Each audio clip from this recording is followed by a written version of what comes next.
Now there's a lot more. Like India is a space power, tier 1, tier 2. Bottom of tier 1, top of tier 2. It's got big space rocket, space station, manufacturing capabilities. Do you think UK can bring in those technologies like into training and everything? Yeah, absolutely. I think we see some academies that are doing it. We're looking at Reading Football Club how to do that. We're bringing in certain technologies into the club, clustered elite players, and what they're doing, and part of it is head scanning. So you think about AI for manufacturing, AI for determining issues with infrastructure, computer vision used to discover cracks in buildings or problems with electricity infrastructure. Good evening, everyone. Thank you all for coming. It's great to see you all. Some new faces as well, and some old faces. So as Subhash might have mentioned, this is the first episode of season 4. And we're really excited to be continuing this partnership with Tech Tuesdays for another 10 episodes throughout 2026 and a bit of the beginning of 2027. What we're building here is really a community, bringing together tech enthusiasts from students all the way up to C-suite level leaders. And that's really the beauty of it. Everyone comes together as equals and openly talks about their interests and ideas and learns from one another. So, yeah, for those who don't know, GSMA Foundry is the innovation arm of the GSMA. And really what we do is we work together with startups, with operators and tech partners and everyone in between to turn their bold ideas and new innovations into real-world solutions. And whether that's through pilots or proof of concepts, we love to scale new technologies into the greater ecosystem. So a big part of what we do is really collaborate. So if you're working on something interesting, something that you love, and have an idea that you'd like to explore, please bring it to me. If you want to work with operators, we'd love to work with you. So yeah, come grab me after. I can share my email and we can work on a proposal. So yeah, that's pretty much what I want to share today. So back to you, Subhash. Thank you. So yes, hello everyone, and a very warm welcome to you all. Today is a very special moment as we launch the season 4 of Tech Tuesdays UK and celebrate our 44th episode. Just a little over 3 years ago, in January 2023, we started with a simple idea: to create a platform where curious minds would come together to explore the technology shaping our future and to democratize knowledge. Since then, that small idea has grown into something truly incredible. Over 3 seasons, we've delivered 43 episodes, hosted over 4,000 guests, and created thousands of hours of content. We've explored topics like artificial superintelligence, quantum computing, ethical AI, women in tech, and many more. We've also launched 3 podcasts, bringing even more voices into the conversation. But more importantly, as you realize, we have built a community of innovators, thinkers, leaders, and students who believe in sharing knowledge. And along the way, we've been able to create opportunities and jobs for fresh graduates. So today, as you sit here, you're not just attending an event. You are now part of a vibrant and growing community where ideas flow freely and innovation is sparked through open and honest dialogue. At this point, I would like to extend a sincere thank you to our hosting partner, GSMA Innovation Foundry. Can I have a round of applause, please? For those joining us for the first time, Tech Tuesdays UK is built on a simple but powerful idea: to create a space for unscripted, free-flowing conversations around disruptive technologies that have the potential to impact billions of lives. We meet on the first Tuesday of every month. On the remaining Tuesdays, we host Tech Tuesdays UK Extra, followed by Tech Tuesdays UK Mixer sessions, where we have collaborated with GSMA Innovation Foundry. And today, over the next 100 minutes, we will do what we can do the best. No scripts, no predefined questions, no constraints, just real, meaningful conversations. As a growing initiative, we truly value your support. If today resonates with you, we invite you to share your insights across LinkedIn, YouTube, and beyond, and help us amplify this community.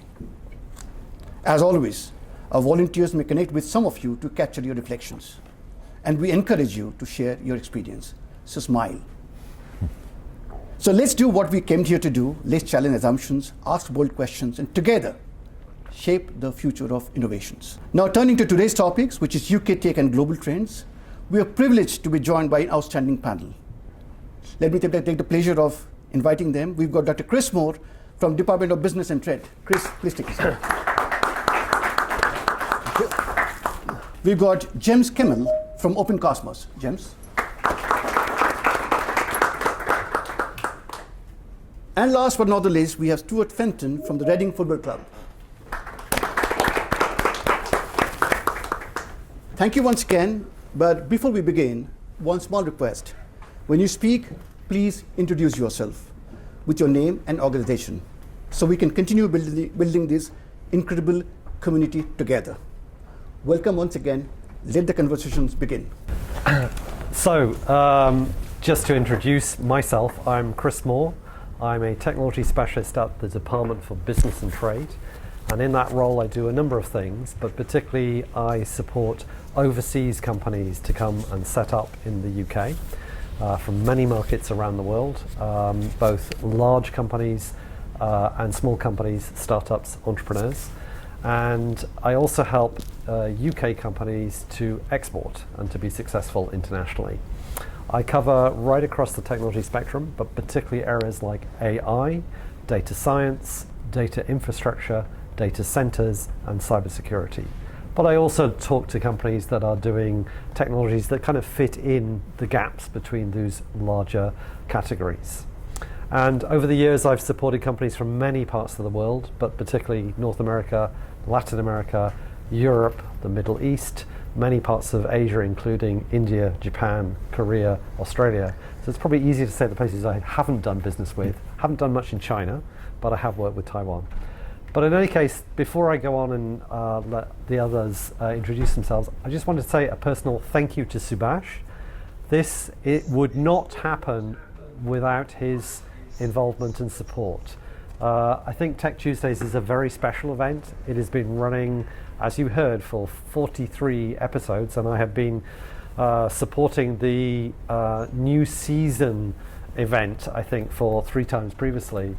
It is a very special community, so please engage with it. Please ask whatever questions you have during the evening, and please stay around to network after the event. But at that point, I will pass over to colleagues. James. Great.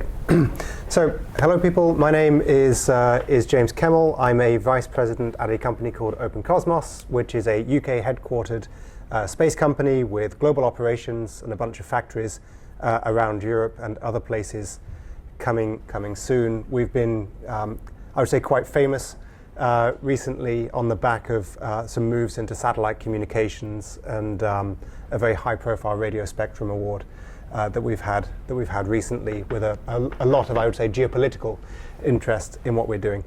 More generally, and I've been told not to beat the drum for Open Cosmos too much. Apparently this is not an advertorial, but happy to make it one if you'd like.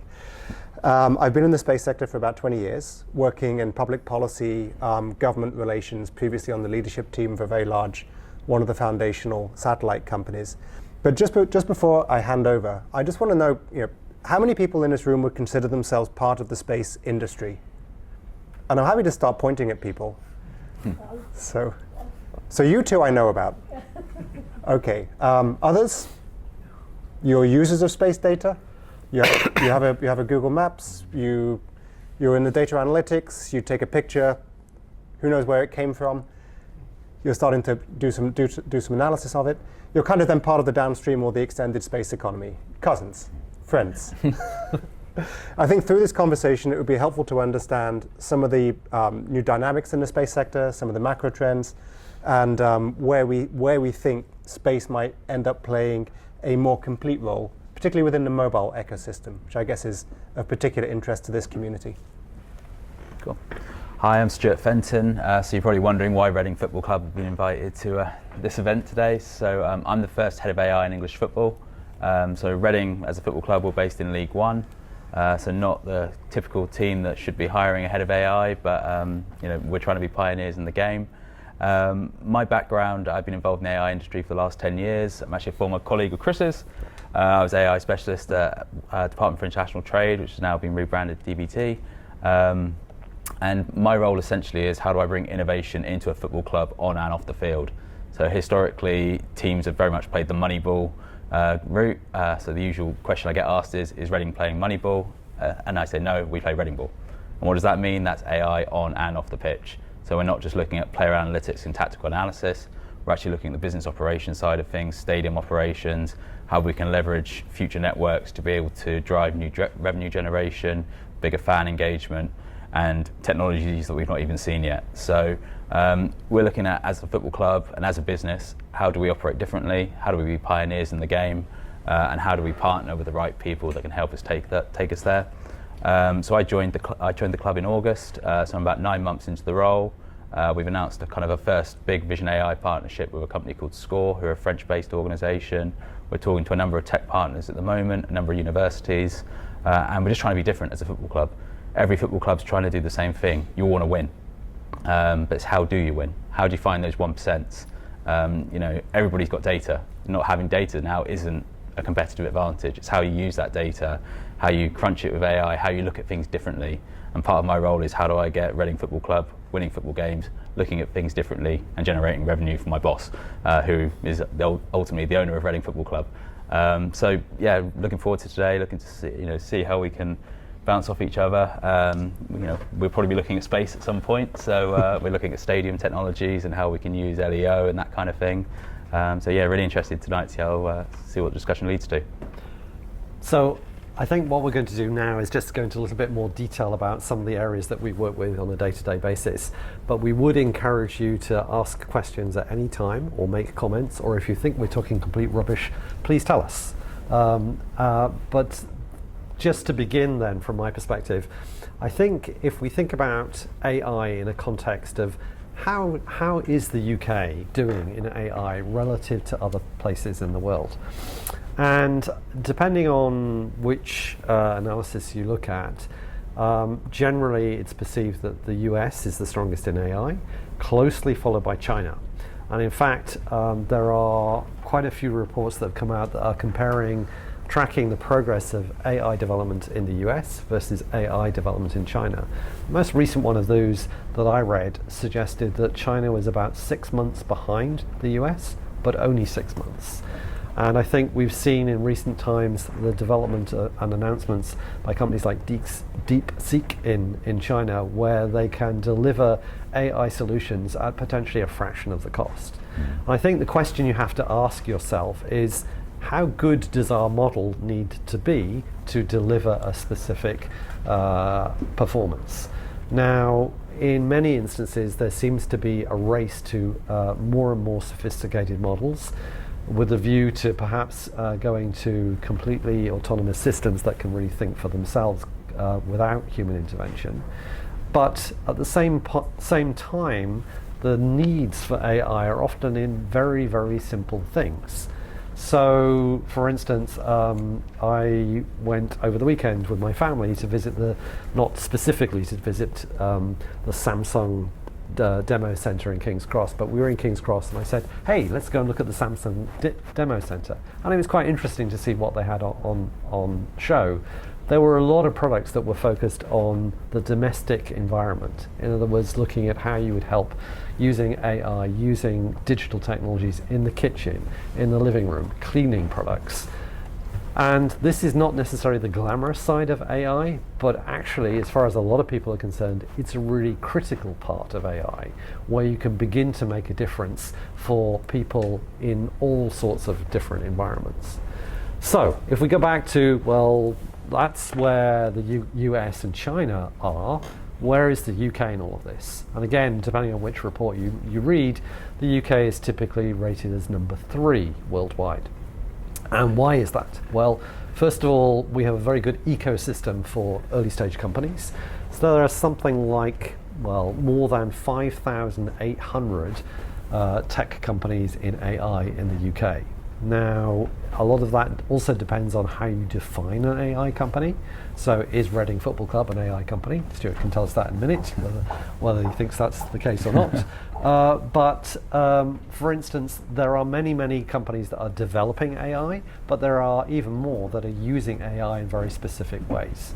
So irrespective of your definitions, if you compare like for like between, say, the UK and France and Germany, numbers that come from organisations like Dealroom and PitchBook will indicate that the UK is still way ahead in terms of numbers of early stage companies in AI than any of those other markets in the European region.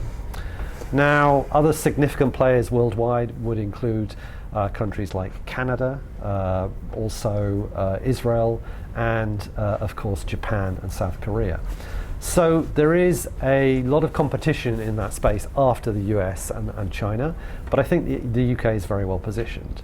And you may have heard announcements over the course of the last 15 months or so about the AI Opportunities Action Plan. Now, this was announced, I think, in January of last year, and there were a lot of announcements made in a short period of time. There were 50 suggestions that came from the previous work that was looking at what should be done in the UK in AI to keep us competitive.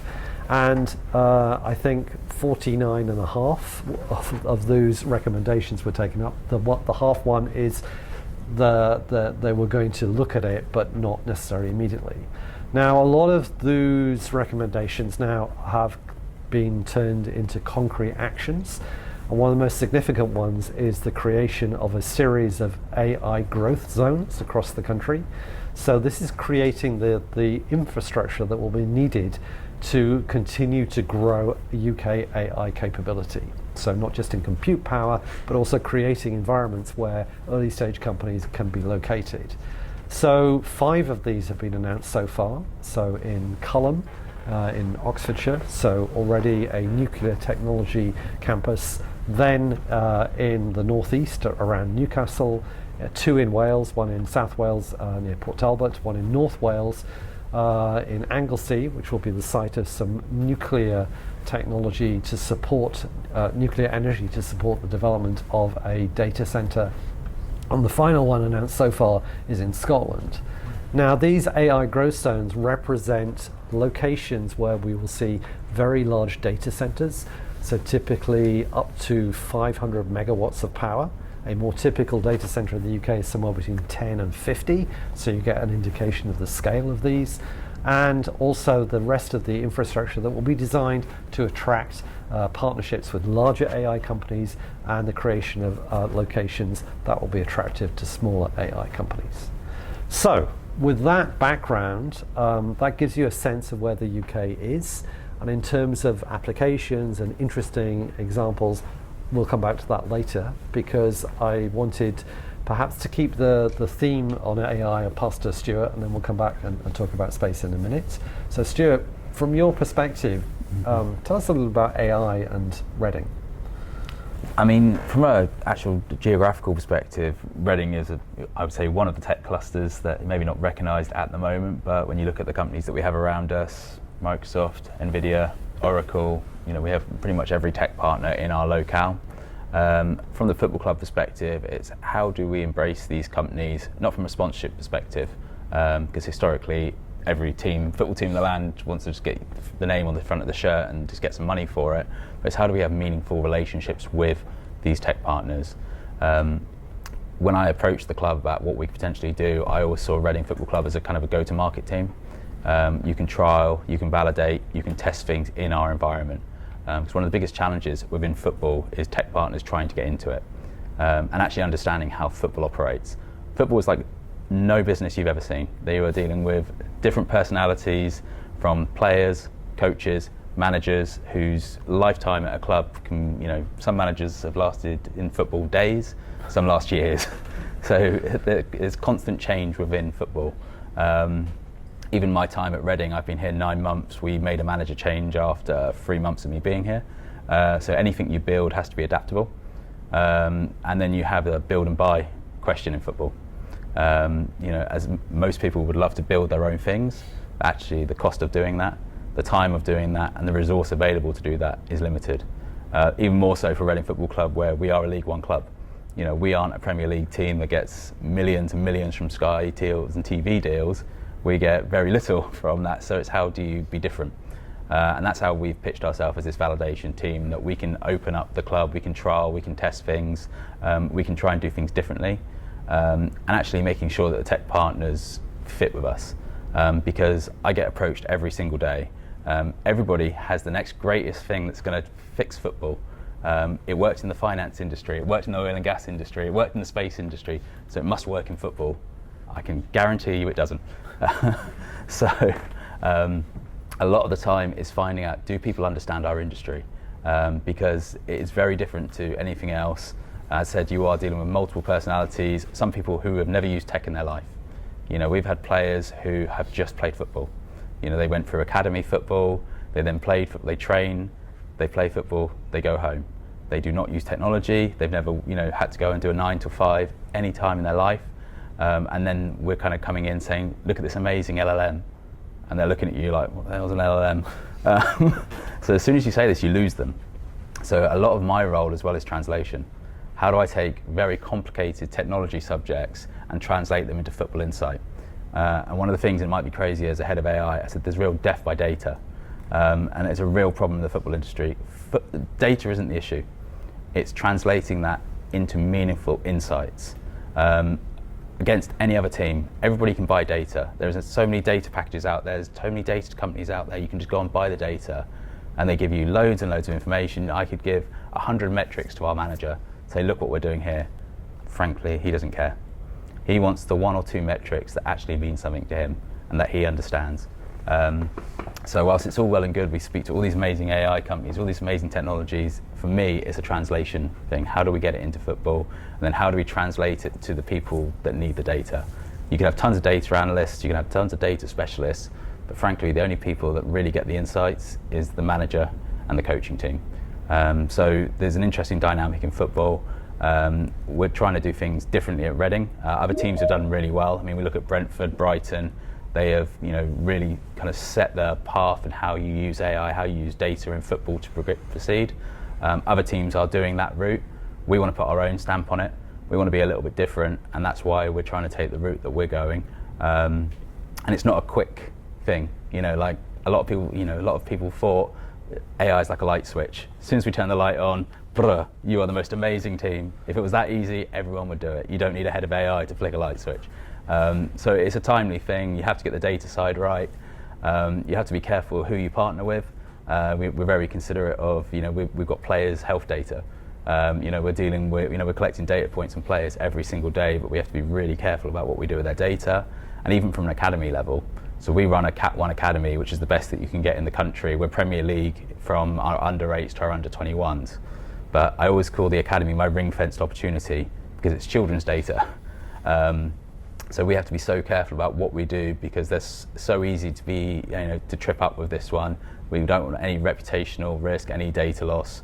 So it's not just a case of us bringing an AI company in and doing stuff. It's making sure that we have the infrastructure and everything in place to do things securely, to do things ethically, and make sure that we're doing this in line with the players as well. So a very interesting challenge coming into a football club and trying to bring AI. Yeah, it's so I guess obviously stitching those two together, you go through space. Yes. So let's go on a journey and see where we get to. So nowadays people are talking about orbital data centers in space. This is the natural segue. But how did we get here? And what does this mean? And there was two perspectives that were given in the two previous comments. One of them was about who's ahead, who's behind. A geopolitical discussion in some ways. And then the second one is why does it matter? how are we making use of these things? I think space can be somewhat illustrative there. So if we do a short history of space, in the space age, when was the race to the space? It was in the 1960s. It's not a million years ago. It's still recent. There are still people around who did the foundational calculations, who invented it. There's the living history, living history here. But space started off pretty much as AI did, as a tool of the great powers. You had to have very, very deep pockets to play. You had to have a lot of geopolitical chips in the game to be able to play. You had to have potentially nuclear weapons to play, and that was the early days of space. It was really a closed game. And in fact, it was so great power oriented that we actually had one of the first nuclear catastrophes that actually happened in space. If you're interested, you can look up Starfish Prime, which was when the US thought, what would happen if we took a nuclear weapon and we detonated it in space? There's only one way to know. It wiped out pretty much all of the satellites, including the first of the British satellites that was there at the time, and left a radiation pollution for some period of time. Led to something of a nuclear test ban treaty. There you go. A war in the service of peace. But it moved away from being just part of this great powers into being more of a United Nations-led type activity. A bunch of countries wanted to get together and to make use of the benefits and the affordances of space, and maybe we can start to consider how that might evolve in AI, given if the scale of the costs and the infrastructure and the power demands continues to scale with the affordance. So you ended up with these intergovernmental organizations. All of the countries were members of them, UK, all the European countries, India was very important, China. Pretty much everyone was involved in these 3 or 4 big satellite companies. Late 1990s, we had the wave of neoliberalism, World Trade Organization, GATS. Privatizations were happening around the world. Governments didn't want to be in control of telecom companies. These satellite companies were telecom companies at the end of the day, so they were privatized. And they split into all of these different companies that you see around you today. Fast forward a little bit, not really very much happened for a decade or so. And then we started to have this conversation about something called new space. And new space sounded very interesting and very attractive. It made people think a little bit about the dot-com era, when people had put a lot of money into all these space companies that had gone bankrupt. But this time it was going to be different because Silicon Valley was involved. And there was noises coming out of Facebook. Mark Zuckerberg wanted to have a satellite that he could make, give to the Vatican in some way. Unfortunately, that one accidentally blew up. The Amos 6 satellite, if you're interested, but there was a plan there. You had Google, who were starting to think about, they had their own space program. That ended up spinning out into some companies that you now see there. And then there was this guy, Elon Musk, who was floating around, building some space rockets and something for the International Space Station. But if you paid attention in DC and Silicon Valley 10 years ago or something like that, and here is where we start to move towards orbital data centers of the story. There is a route here. You started to hear this guy with the space rocket company. There's only so many space rockets you're ever going to sell. They're not really a consumer thing. You buy them if you want to put a satellite in space, and you don't buy them otherwise. And the people who were buying satellites, there was only a particular cast of characters. But he wanted to go to Mars and was interested in having a very large rocket to do so. In order to fund all of that, would have to raise a lot of money. Well, what would give you a bigger total addressable market? In those days, you say global internet, big total addressable market. More people are going to buy broadband than are going to buy space rockets. And it's completely true. And these were the conversations that were happening within the space and tech and telco community at the time. He was going around to investors and talking about a larger total addressable market. And lo and behold, actually that did end up being a thing. It ended up being Starlink, and his company ended up producing more and more powerful rockets. As a function of the rocket price coming down, not uniquely, and there's change in geopolitics and a bunch of other stuff we come on to later, you suddenly started to see more people coming into space, more satellites being launched, more innovation happening because people could afford to, more money coming in, more players, more diversity. And you started to have all sorts of interesting niche ideas coming about. Hopefully we'll come back on to the geopolitical thing, but if we just stay on the innovation and some of the niche ideas, you started to have a conversation about space-based solar power. And space-based solar power, for those of you who've not come across it, is the idea that you stick something out there You stick a solar panel in space, you haven't got clouds and things like that. Wouldn't it be wonderful if you could just harvest the sun's power, convert it into a microwave signal, beam it down into Iceland, and everybody is great. Technology, the idea was apparently proven in the 1970s. People know how to do it. It's a bit challenging engineering-wise. The idea was that you would have to launch lots and lots of solar panels, size of football fields, stitch them together 36,000 kilometers away in a geostationary orbit. Difficult engineering problems which have not been solved yet. Maybe on a critical path to a mission to Mars or moon base. Similar sort of problem. And then you'd be able to do all of that. More recently, we had SpaceX, Elon Musk company, starting to talk about orbital data centers. And we had other companies talking about it as well. Maybe 1 million satellite in a low Earth orbit. We put them there so we can harvest the sun's rays for the power. So suddenly we've gone from this world where space was somewhat sleepy, somewhat incremental, very governmental, some private capital coming in, but really still quite incremental. Then a bit of an explosion with all these space rockets, new business plans, mostly about taking pictures and sensing of the Earth, bits of communications. Then a diversion, a segue into power. And then from there, a segue into orbital data centers, which requires the solution of some very, very challenging engineering problems. You have to launch lots of things, now into a low Earth orbit. And we'll have a conversation about sustainability potentially later on. But it became very geopolitical at the same time. So we're now at a point where these technologies are considered sensitive. Space is on the critical national infrastructure list in the UK. I'm pretty sure if you had a large UK AI company and somebody from abroad tried to buy it, you'd go through the National Security and Investments Act. It would be subject to a security regime. It's an issue of competitiveness. And these two sectors are now starting to intersect in a way that was not particularly foreseen in the past.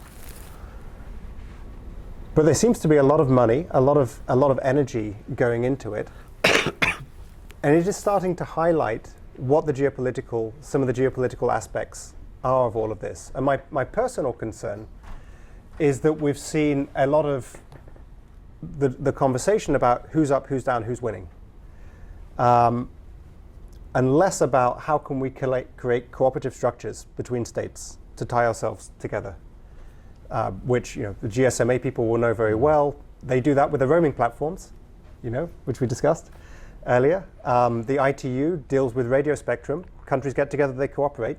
It's pretty useful. Standardization, it matters. It's helpful. Aviation safety standards, it matters. But some of these frontier technologies, which are now considered to be central to state security and competitiveness, are now being developed outside of these global cooperative structures. And I think that naturally speaks to Reading's competitiveness. But I was actually just kind of interested to know a little bit more about how you're turning this into competitiveness, the AI stuff. But then I would love to hear more about some of the geopolitical thinking that you have. Yeah, I mean, from our perspective, it's how do you differentiate from every other football club? We play in a division where everyone's goal is pretty much the same thing, try and win a football game. Historically, data was the tool that you could use. It was not readily available, and if it was very, very expensive. Tony Bloom at Brighton has made a career being a professional gambler. He created a product, from his gambling company. Essentially, he was creating data on football matches all across the world, building this incredible bank of information about players, and then realised very quickly he could diversify his product and say, actually, we can identify some very undervalued players across the world, bring them in cheap, develop them at Brighton, and sell them for a lot of money. So that was a competitive advantage that he had. Suddenly, other people have woken up to the fact that we can collect that data, we can sell it to football teams, and then you get a raft of data across the clubs, and it's not an advantage anymore. Where we're looking at advantages, what can we do with that data? How can we take insight into that data, and how can we look for what I call the blind spots? Can we use AI to find blind spots? Can we take data from other sports and bring it into football? So we're looking for, it's cliche, but the 1%. Every team is looking for the 1% to be able to win. And the margins are getting smaller and smaller. The leagues are getting tougher and tougher. Even we've seen the likes of Wrexham, which has been a great news story. They've kind of gone through the divisions. Everyone wants to be the next Wrexham. The EFL, if you talk about geopolitics, half the EFL is owned by Americans. There's a big American ownership in the EFL. They all want the same thing. They all want to be big in America. So how do you be the next Wrexham or the next Birmingham without having Ryan Reynolds? So it's how do you be different? How do you be open to tech partners? How do you increase sponsorship? From the economy perspective, sponsorship is very hard to get for a football team. Unless you're a local business that has probably sponsored them for ages, actually getting them there, getting a sponsor in is a lot more difficult than it seems. And actually what the sponsors want is eyeballs. They want visibility, but they also want the metrics about how you're getting global reach, because they use it for their marketing perspective. So everything that we do is about competitive advantage on and off the field. It's how do we bring revenue into a club? How do we use data and AI to create new revenue streams for us? Some teams across the world have created technology businesses. So that's one of the things that we're looking at Reading Football Club now. Can we create technology spin-out business where we can kind of commercialise the work that we're doing at Reading Football Club, monetize it, and essentially democratise AI for the lower half of the pyramid? That's kind of ultimately my goal that we want to do. How can we bring new revenue in? And that then allows us to put money back into the club. Because when you have an owner, they're only allowed to put a certain amount of money in. They call it owner injections. And that goes towards your transfers and your salary. Actually, you're only allowed to use a certain percentage of the money that the owner puts in to actually pay for that. The rest of the money has to be developed by the club through sponsorship or player sales. So a lot of my role is how do we bring technology and innovation into a football club, but how do we look at the commercial revenue opportunities on the back of that, because that will allow us to invest it back into the club. And equally, how do we look at it from an academy perspective? And this is probably one of the hardest parts of my job. Actually, if you look at the academies, they're a talent source for us that we can bring talent into the football club. We don't have to pay a transfer for them. But equally, we can use that as a source of income if we sell a player. So our most famous graduate is Michael Elise. And if there's any football fans here, Michael Elise now plays for Bayern Munich. We sold him to Crystal Palace for about £8 million. I think they sold him for 30, and I think he's worth something like 120 million now, which would be very useful coming into Reading's coffers, but we won't get that. But it's how do we use it to identify new players, develop them quicker, and hopefully, bring more money in. Sorry, you're keen to jump in. Hello, my name is Pratham, and basically I'm a recent graduate. So like you said, you use AI and mostly, so there is a program that has started in Japan, basically. Mm-hmm. They have started AI training centers for football players there. And if you have heard about it, I don't know. But where is AI been used over here for the same purposes, for training centers, for training health players, trackings and everything? So teams are bringing it in. So are you talking about player development, like training, on the training ground? Yeah, teams are doing it, but to what degree? So the challenge you have, and it goes back down to the individuals, is each manager has their own way of doing things. Yeah. Some managers will be very open to data and innovation. Some will be very against it. And you have to plan for each manager. And as I said, in the industry, football as an industry is a challenge because managers could last days, weeks, months, years, and it's based on how successful they are. It's very results driven. Football is results driven for managers. They don't have time to implement great new technologies that's going to help them in the long term because they're ultimately judged on the short term. If you win as a football manager, it's great. If you lose 3 to 5 games, not only have you got pressure internally, you've got the fans calling for you to be sacked. So you don't have a long time to bring in changes. And especially managers that come into a club mid-season, it's usually because the manager's been sacked. The team's probably on a downward trajectory. What can they do to bring kind of an instant bounce? Technology isn't always the answer. It tends to be something we will bring in the off-season to develop long-term, but like you said, for academies and everything that you operate in, Yes. Do you think UK can bring in those technologies like into training and everything? Yeah, absolutely. I think we see some academies that are doing it. We're looking at Reading Football Club how to do that. We're bringing in certain technologies into the club. We've clustered elite players, and what they're doing, and part of it is head scanning. So we had a player who played against Lionel Messi, one of the best players in the world. They said the challenge with Messi is he's like this every second. He is looking around him. His head goes back and forward. He is looking for space. He is looking at what people do at certain times. He is scanning every single thing. He is waiting for someone to make a mistake. And he knows exactly if the ball goes over there, what that defender's about to do, because he's scanned him about 400 times during the game. So we see scanning as a really big thing. But trying to track scanning is very hard. You need skeletal data. So there is a number of companies, AI companies that are out there now that are just purely looking at skeletal data, where we can track how much they're scanning. It's a very hard thing to do. So we're working with a lot of different partners at the moment how we can do that. So skeletal tracking is one of the things. One of the biggest challenges we actually face, and this is a worldwide issue, is heading the ball. People don't realise what a big problem heading the ball is. So if you watch any game of football, professional football, people head the ball quite a lot. Come down to League One level, they head it all the time because they just play in the air. In academy football, you're allowed 12 active headers a week because of CGT and brain challenges. So we are having a generation of children coming through academies that do not know how to head the ball properly. They're allowed 12 active headers a week. It's near impossible to work out how many you've had, so they just don't do it anymore. They just say, don't head the ball anymore, which is fine from under 8s to under 21s. Once you get promoted into the first team, you need to head the ball. So what do we do? Big challenge. Big challenge. So we're looking at virtual reality. Can we trial? Because the challenge you've got, if you try and head the ball, if you're not used to doing it, you don't have the muscle memory. So you either won't do it and the ball will just get put over you and it'll bounce behind you, or equally you will try and head it and you don't know how to head the ball properly, so you'll likely injure yourself and you will probably head it wrong.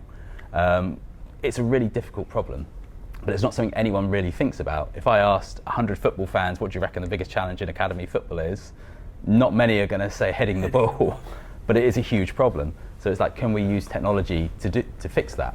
Can we use, it's not even AI to a degree, it's how do we bring emerging tech and VR and things like that into a football club. In academy level, we have a greater opportunity to do it because it's about player development. You still want to win, you still want to get results, but you're not relegated if you lose at the end of the season and you're bottom of the league because you play in the Premier League. But it's a real challenge because you want to do stuff, you want to bring it in, but then it's kids' data. Yeah. There's a handful of companies that you can trust with that data. It means us rewriting every player's contract about the use of data, how we're going to do this. We can't profile these players just using data as well. So one of the big things we have at Reading Football Club that we bring in is we're data-fueled but human-centric. The coaches and the management will always make the decision. It will never be made by AI or data. Data might support and help with decision, but it will never make the decision for us. And there's a really important reason that the coaches can see things data can't. Take it from a scouting perspective. If we're scouting a player, the data could say this guy, we analysed a game, we gave the defender a 6 out of 10. We trialled this actually. We sent a scout to go and watch this game.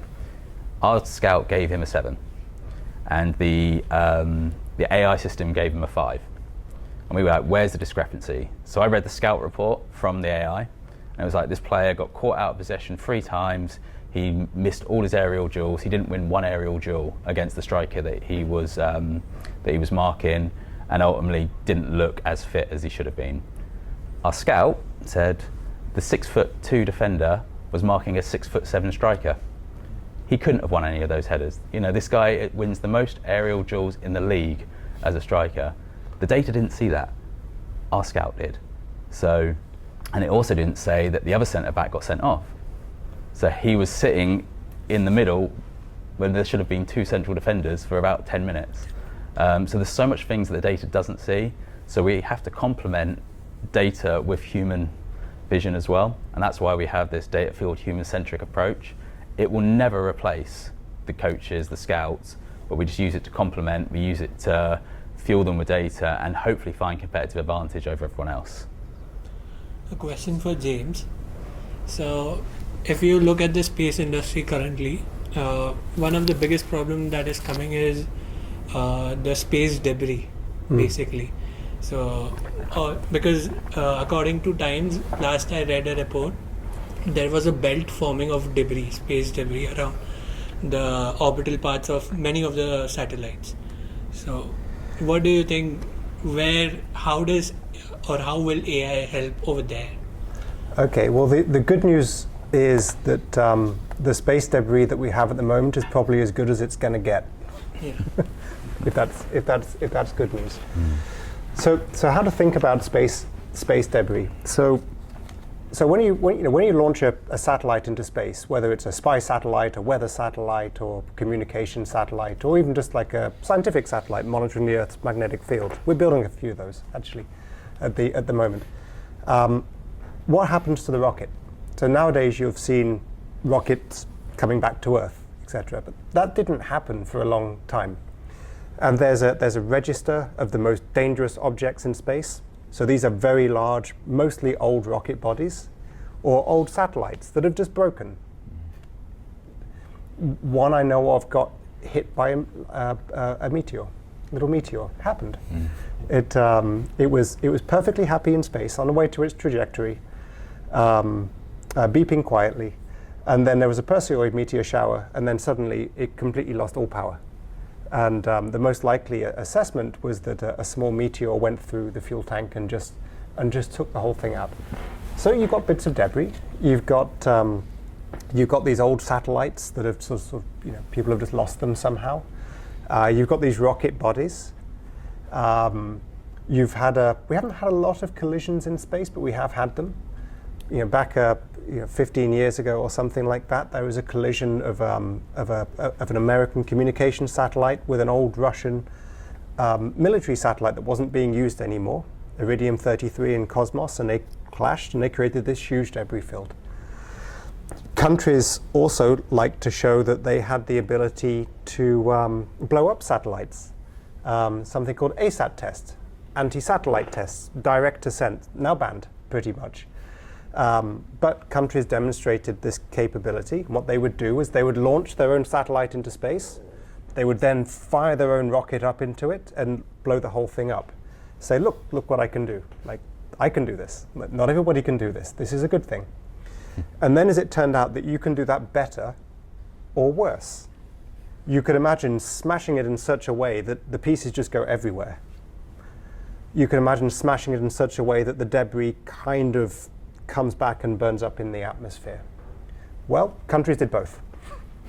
So in terms of this debris field, we also have lots of bits of debris from some of these more reckless anti-satellite activities.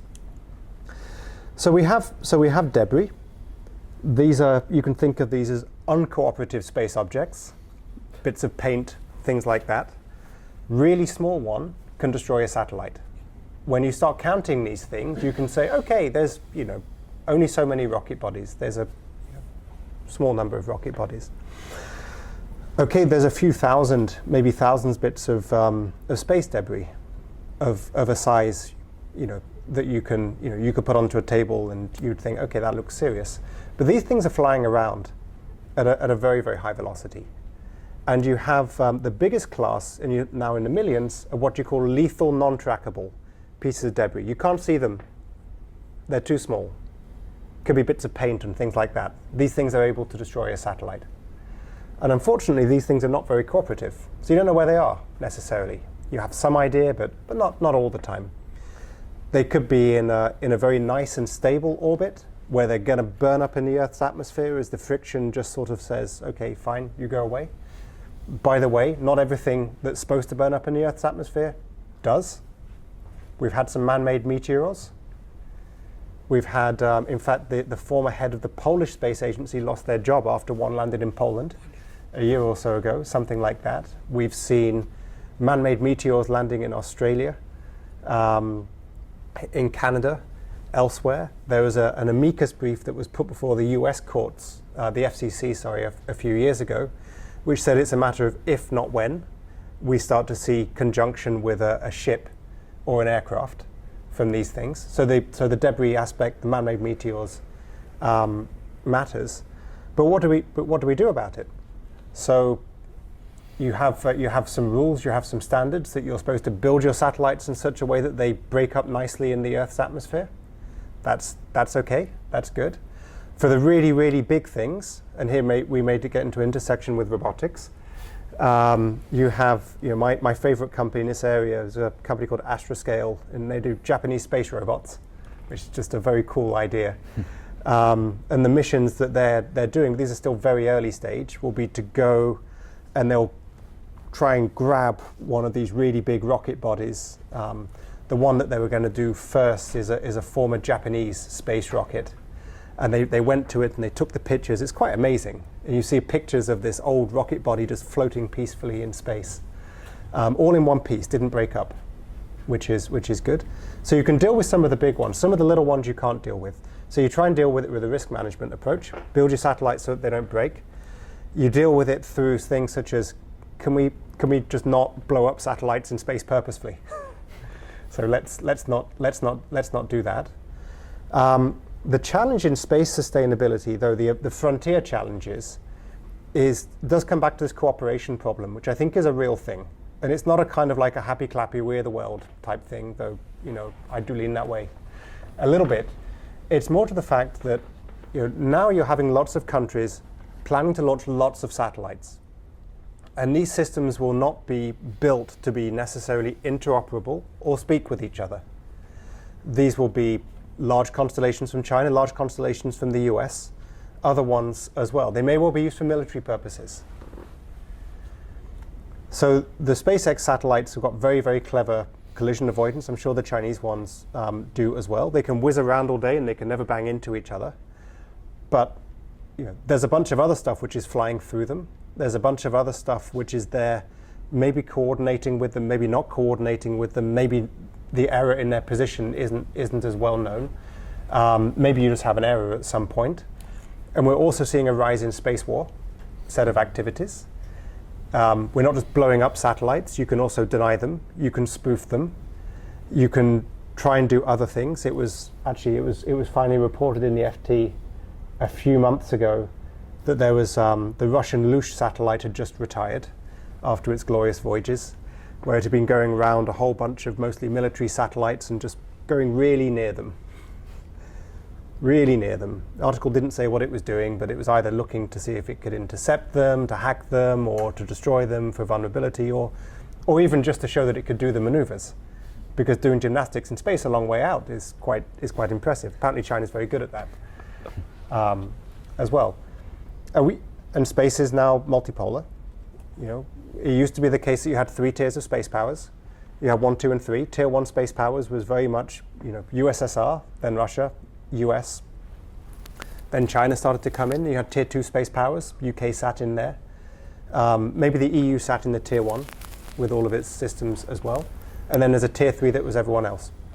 Now there's a lot more. Like India is a space power, tier 1, tier 2. Bottom of tier 1, top of tier 2. It's got big space rockets, space stations, complicated missions, manufacturing capabilities, like it can do everything. So you've now got a much more complicated and sophisticated environment. If you look at the OECD data, pretty much every country now has got a space agency. And they have that because they've got their own spacecraft. Maybe it's a little weather satellite. Maybe it's a satellite which is taking some pictures for disaster response purposes or for agricultural land mapping or something like that.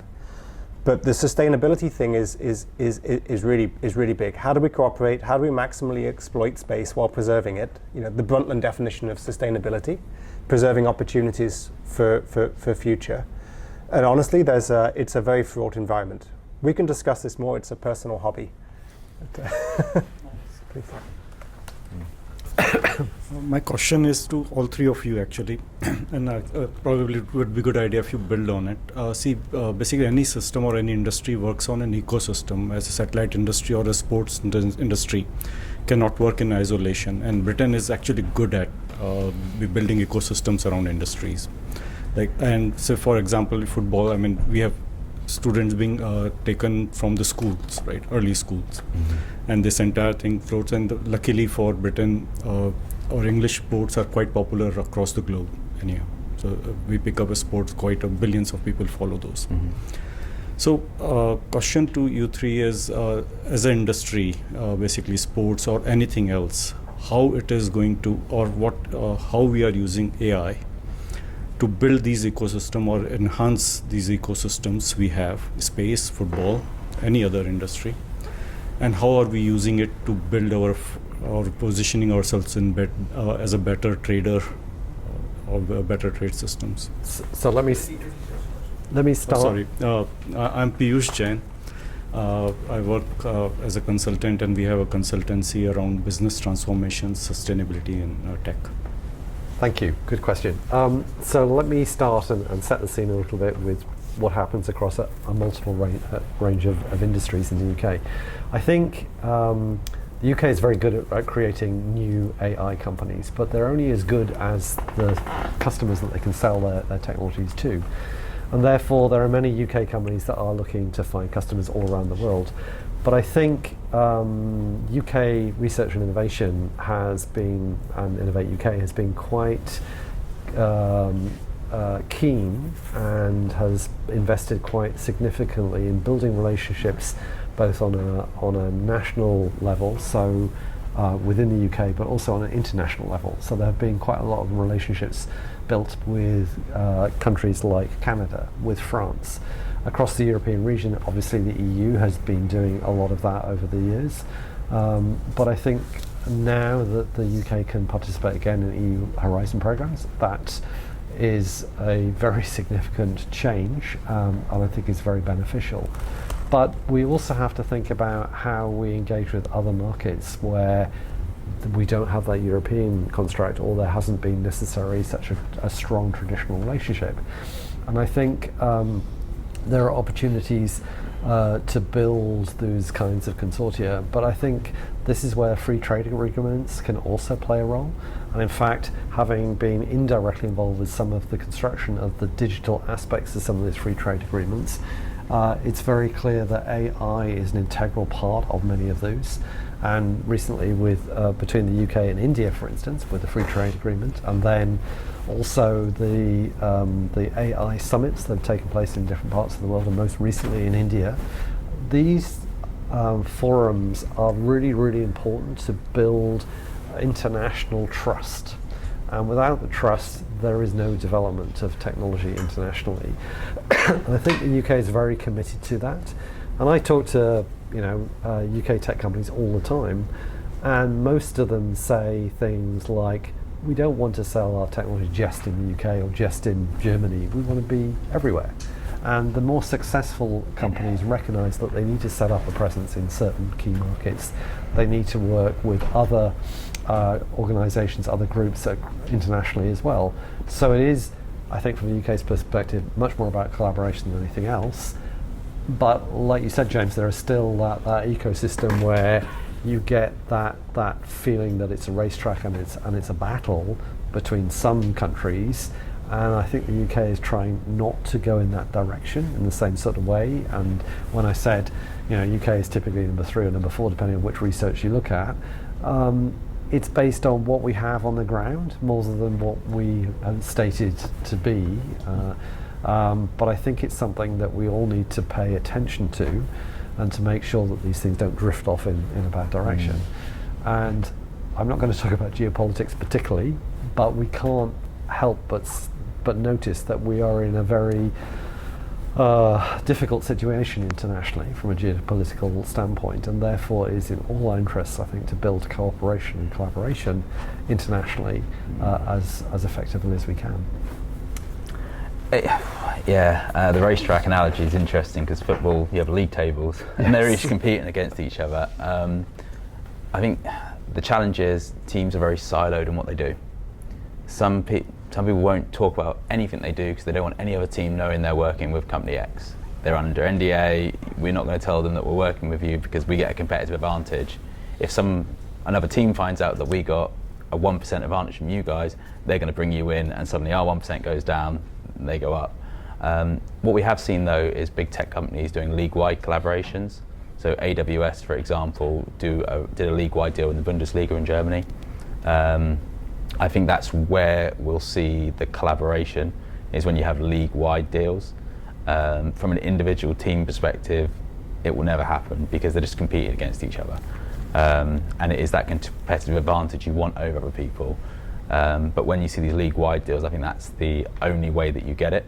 AWS did it. From the World Cup perspective, I think Lenovo are the choice partner for the World Cup. It will be tech companies that sponsor competitions that will create that little ecosystem.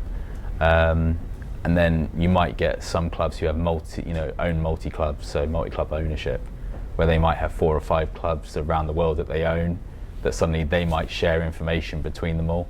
But it is a very difficult thing to do when you're competing against a team saying, yeah, let's collaborate to try and develop something, because when you get to the Premier League as well, you've got the budget to do what you want. You don't have to share or mitigate the risk because you can afford to bring the tech company in to do it for you.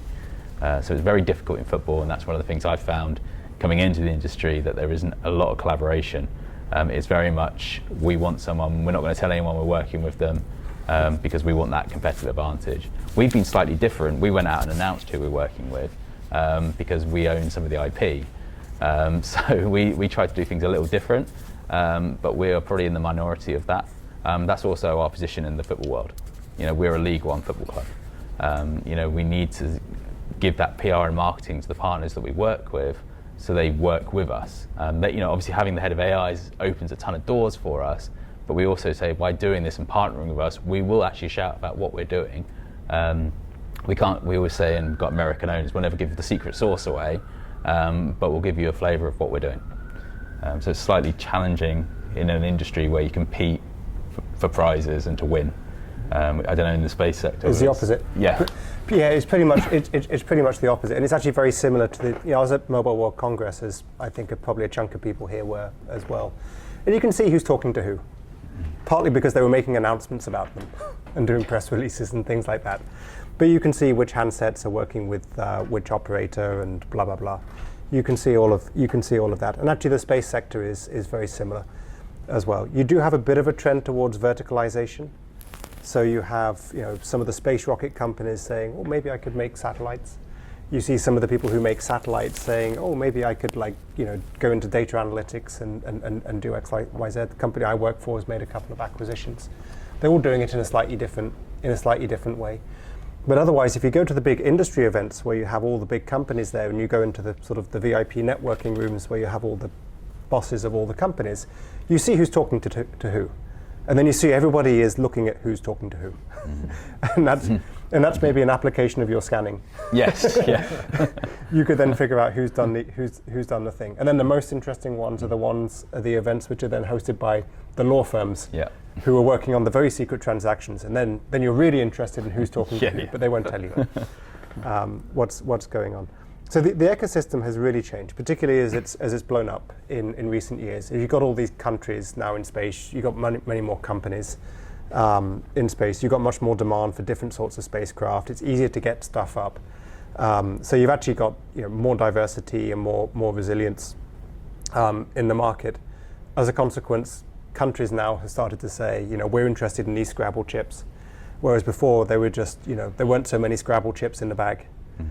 And there was only 2 or 3 big space rockets, for example. Now countries are like, okay, we've got these ones here. What words can we make? So there's more sophisticated national strategies that can be made, but it's a much more competitive environment. Bill, you had a comment though. Yeah, well, it's kind of about the sovereignty aspect. So with Earth observation, So William Hosack and with Azista Space out of Hyderabad. That with the sovereignty, and you're looking at Earth observation, that's primarily the purview, historically, of governments building up those EO fleets, and same with some of the communications. A lot of the governments want to have sovereignty over their network. So you kind of have, yes, there's this want to come together, but at the same time, the big spender which is usually the governments, kind of want to have this sovereignty going on. And I guess my question was, with especially in both ComSat and AI leadership, how is that going to balance out? Because you're going to have these commercial companies that, I want to build it, sell it everywhere. At the same time, let's take Anthropic. It's a great example. Yeah. Right? They weren't going to turn the keys over to the U.S. government, so they basically said, or they made the decision, we're going to be able to make more on the public market than we are with you, because they didn't want to play with them where someone else has. So you're good, but now they're considered a supply chain risk. They've actually been identified with something that's only been identified with foreign companies. They've now, the Trump administration has identified them as this supply chain. So you see the government trying to still wrap their hands around it. How is all this going to balance out, like with AI? Yeah. Like how is that going to balance out? And then with space comm, how do you see that balancing out? So maybe we can start off with the AI piece. So amongst all of these many recommendations that were part of the AI Opportunities Action Plan, there was a couple of lines on sovereign AI. And so DCIT, which is a policy making group department for AI, has created a sovereign AI unit. So you then ask the question, so what's that all about? What are they doing? Well, without going into a lot of detail, because the amount of detail that's been shared publicly is not that extensive, but they are focusing on companies in the UK and companies that might come to the UK that would make a difference in AI. Now, how you define making a difference is a bit open to question, but I don't think they are looking, for instance, to create the next OpenAI, next Anthropic, or any of those frontier technology companies. But what they are interested in is the kinds of companies that will be as part of that broader ecosystem that are actually absolutely critical in the piece that they deliver.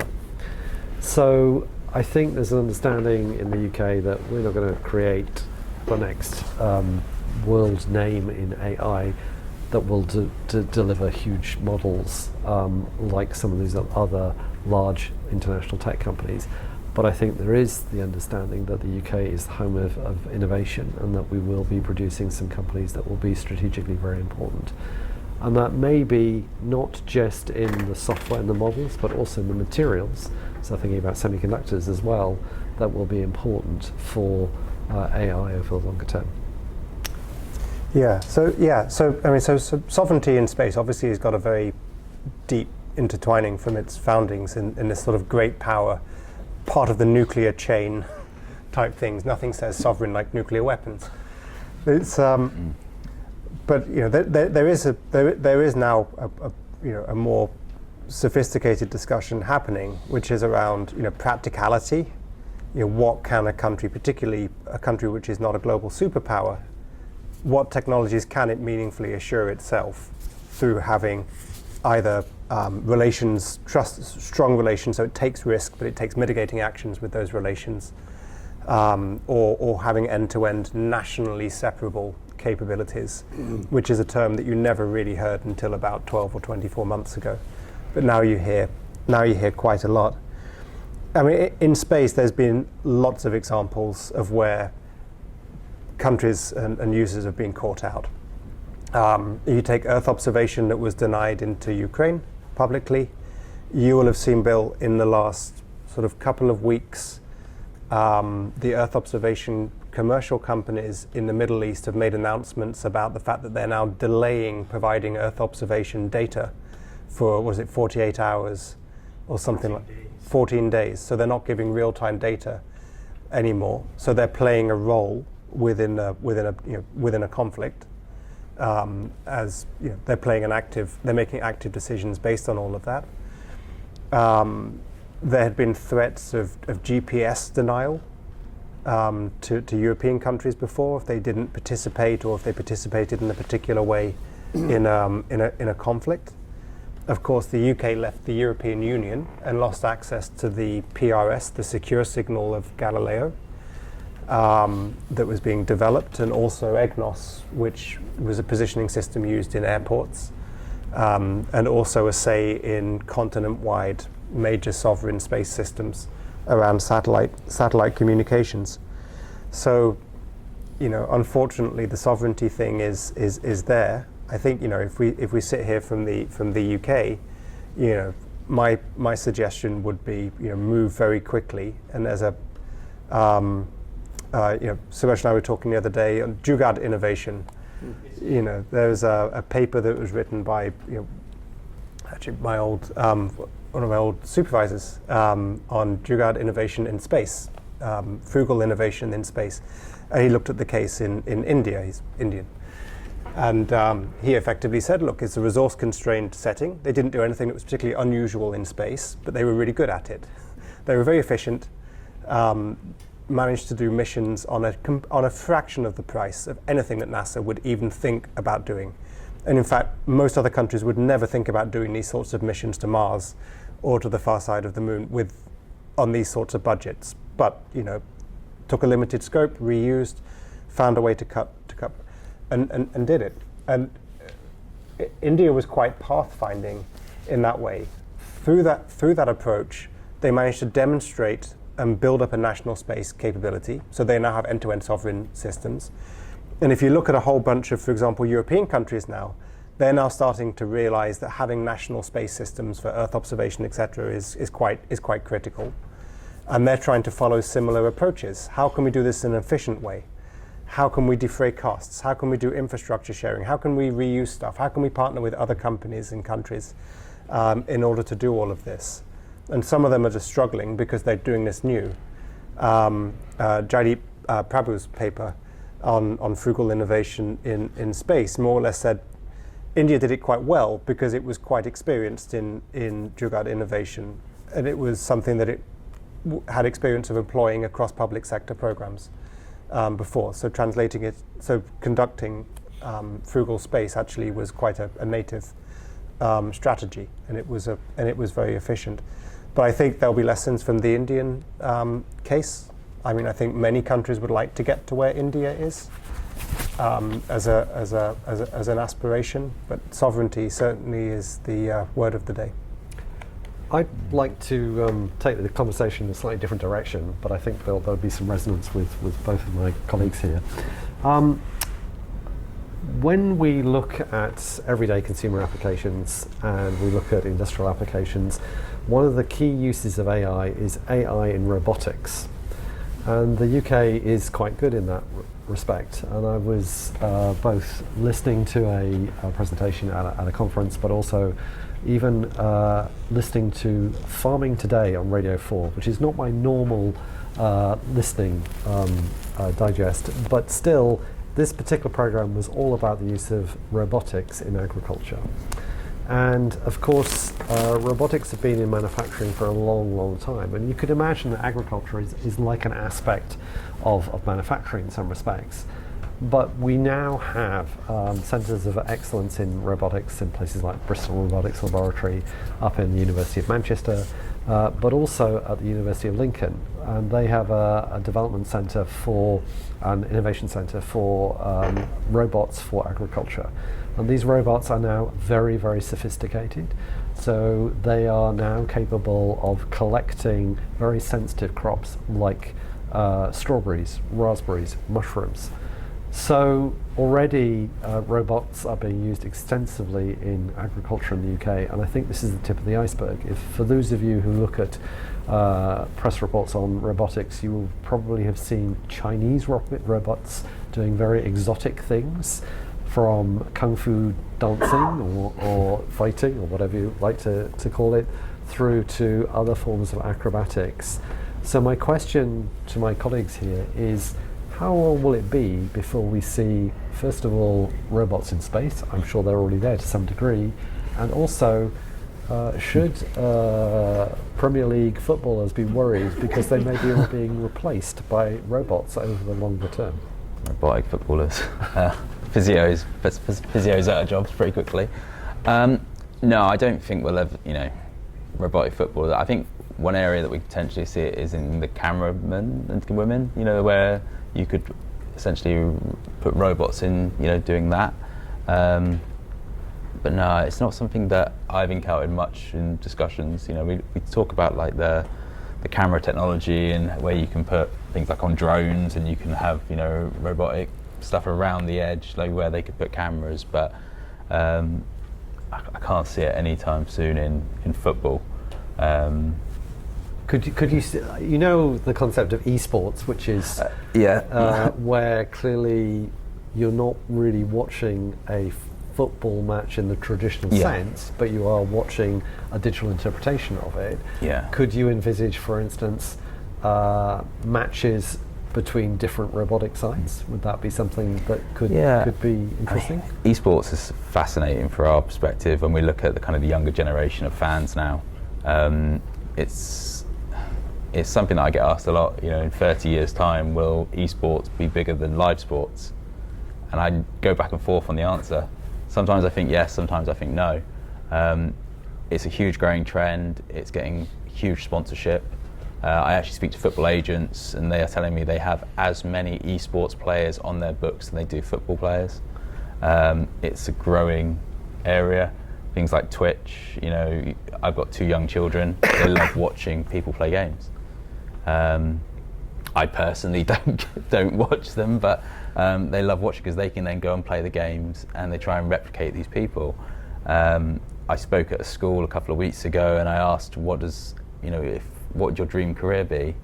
And I think 5 of the children said they want to be influencers, YouTubers, and I think 1 child said he wants to be a footballer. And it's a real challenge when you think about it, from like the business model. If people trying to plan 5, 10, 15 years ahead, esports is rising. You've got dual screening. Dual screen's a really interesting challenge for a football club. How do we try and reach new audiences? How do we, there's like even in the highlights now, people don't want to watch the game. A younger generation don't want to watch full games. They want to watch highlights. So how do you condense stuff down for them? You can do it well. There's ways that you can do it really wrong. I think, I'm not going to say who it was, but did a TikTok designed at for the female audience, and they made it very flowery and very bad. It was a terrible way of doing it, and it alienated a lot of the very hard-working female presenters in that industry. We're trying to say, we don't need this. We're already doing a really good job. So it's a really hard one to predict. Esports is rising all the time. This influencer generation is rising all the time. It'll be something that, from a competitive esports, it could be a really interesting thing. We obviously saw kind of, AI beating Go, and then, beating chess champions. You could train the games to beat these kids who are playing daily. It's something that we'll keep an eye on, but it's from a football perspective, I think we're hopefully still okay as a football team. Yeah. And how about in space? Yeah, well, the original design for the first geostationary satellite by Arthur C. Clarke, when he worked for the UK military in the around the Second World War period of time, you can actually read his research paper. He had this idea: geostationary satellite, so it rotates around the Earth once every 24 hours, so it appears to hold its place. You would have got your Sky TV, for those who remember that, before it was over cable, over these sorts of satellites. His original idea was that they were going to be crewed. They were going to be people on them. What they were going to do at 36,000 kilometers, how they were going to get back, I don't know. A bit of a problem. But that was the original idea, and of course, that wasn't a very good idea. And it turned out that you could automate these things. So space has always been about space robots. We've always had them. What's been interesting is some of the, and it has been driven by potential military activities, is some of the advances in the maneuvers. Sorry, that's not fair. It hasn't all been driven by military. Some of it's been driven by interests in creating more elaborate space stations, creating moon bases, creating staging posts to go further out for human crewed missions. conducting some sort of feasibility studies to see if we can do manufacturing in space and things like that. So there have been advances in robotics recently in space. The more evocative ones are the ones which are in the defense world. The thing is, it's quite difficult to hide in space because you can see it with a telescope from your garden. So there's some presentations that I've seen which you can just find on the web of some of the very elaborate maneuvers of Chinese satellites going near American military satellites and doing sort of loop-the-loops and following them around and doing all sorts of really complicated maneuvers, which is quite impressive to see. I actually wrote a reference for a former colleague who used to control satellites, and he wanted to work in a robotics company a few years ago. And he said, look, I'm sending these things commands and they're doing things that I tell them to do. And I want to work in medical robotics. I'm bored of space.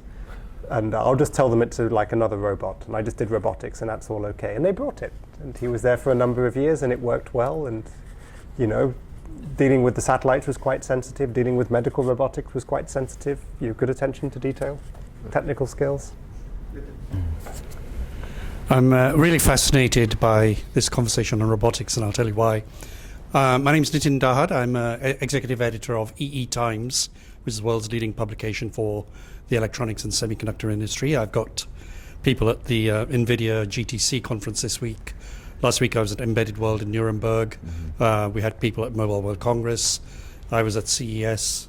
And the thing about robotics, I think, Chris, you said, I attended a press conference from John Deere about 3 years ago at CES, and it's already very advanced in agriculture, in construction, quarrying, where there are harsh environments. There's a lot going on in that area.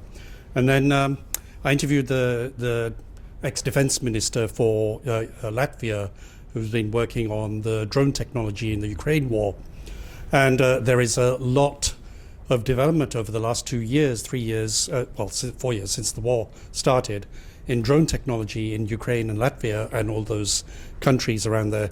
And there's a lot of interest from around the world to see what they're doing in that. I mean, I saw personally some of the unmanned guided vehicles which are able to take some of the dead from the battlefield and actually bring them autonomous electric vehicles, and they're robots, autonomous electric guided vehicles, bringing them across a 10 kilometer sort of stretch. So I think what I saw at CES was this whole thing about robotics and humanoid robotics. The question is, who's going to pay $80,000 or $100,000 for a humanoid robot at home? But where it is finding use cases now is in industry, and you're already seeing it. Amazon with their warehouses, and all these retailers, in manufacturing, in automotive, and various other sectors. You're seeing very advanced robotics. So I think there's that. And then I spoke to a robot called Amica, which is developed in the UK here. One of the things with humanoid robots at the moment is they haven't figured out how to sort of enable a lot of that activity that the human would do and all that. And there's still a lot of technology work to be done in terms of semiconductors and communications. Amica, when I was talking to her, there's a 10-second delay because she processes your data by sending it to the cloud and then coming back, or he or she, I'm not sure. Anyway, my point is there's a lot of development already in robotics around the world. And you go to Shenzhen, you see in China, you see a lot going on there. I want to turn the conversation maybe to something else, which is we talk a lot about AI.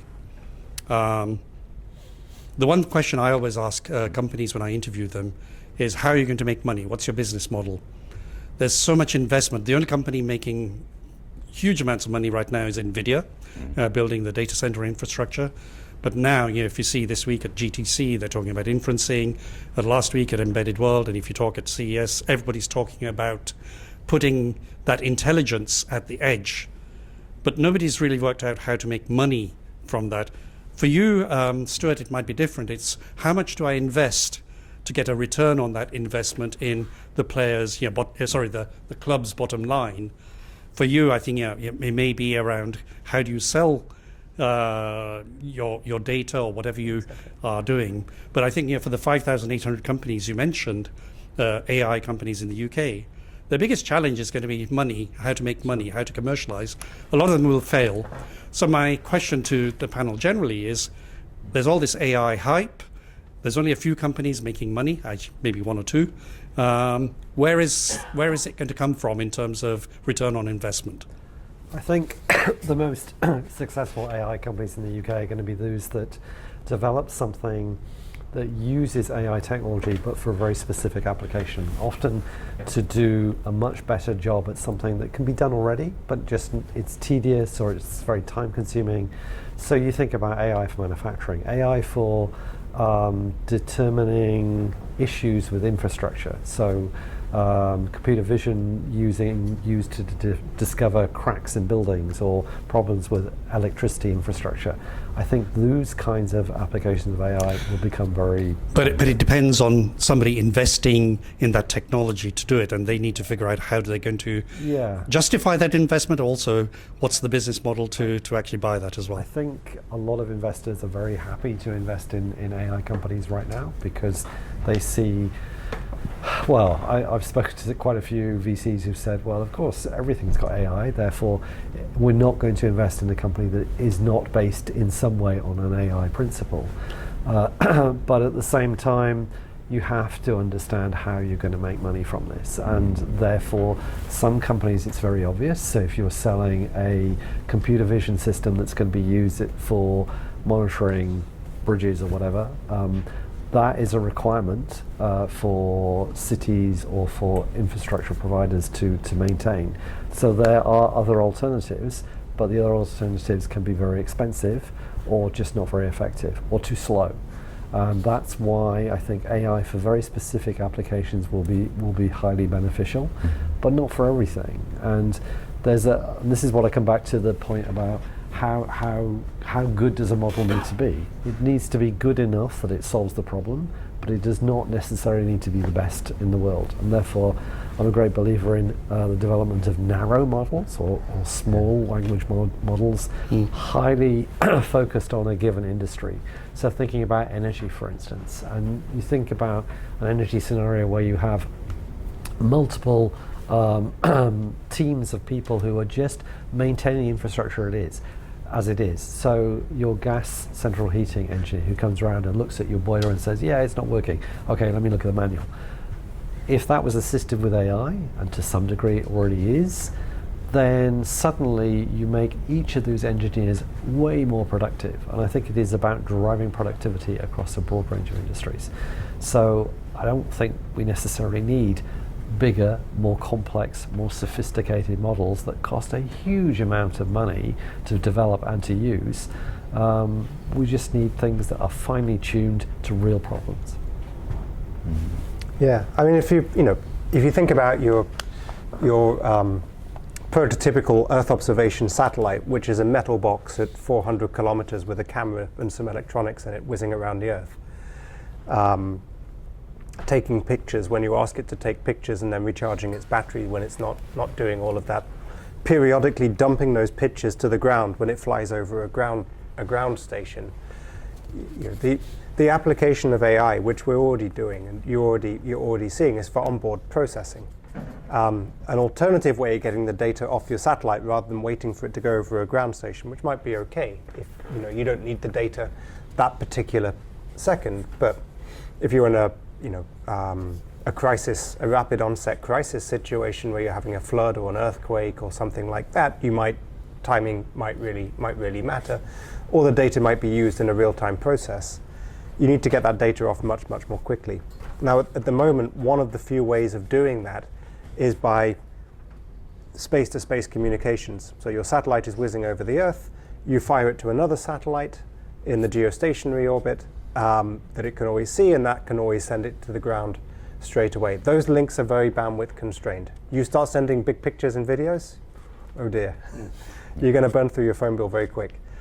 as well as the limits of how much data you can actually carry over the radio spectrum. So if you can do the processing on board, that can be an efficiency. And these technologies, we're already flying them. Bandwidth is an issue with data centers in space as well, then. Yes, exactly. But look, data centers in space is a story. Maybe it will become a reality, but there's kind of quite a lot that needs to happen. Yeah, I mean, it's... We're doing a topic on data center in space. Yeah. I probably won't talk of that one. For the football industry, it's the use of the AI, so it's not the development as such. So take player, for example, if you can identify using an AI platform that a player in Korea Division 2 comes over to the UK, plays really well. So in our league, you get kind of what's called elite skilled contributors cards. You get two. Essentially, if they don't qualify for the work permit, you can use these two kind of visa wild cards to bring two players over. We did it with a player in Germany. We took him out of the third division in Germany. He wouldn't qualify for the visa because that's not classed as one of the top 5 leagues, and he's not an international. We bring him over on significantly more wages probably than he's already on. We don't pay a huge transfer fee for him. We prove that he plays well in this league. We then try and sell him to another division, somebody in the higher division. We use an AI model that basically said we see percentages. So we see him as the 90th percentile in League One, 80th percentile in the Championship. We realise that we can, if we develop him in the right way, we can sell him onwards and make money, then reinvest that back into the club. So that's how football owners are looking at AI at the moment. How can you find undervalued players and sell them on? But the big challenge is everybody's looking at that. And dare I say, agents are looking at it.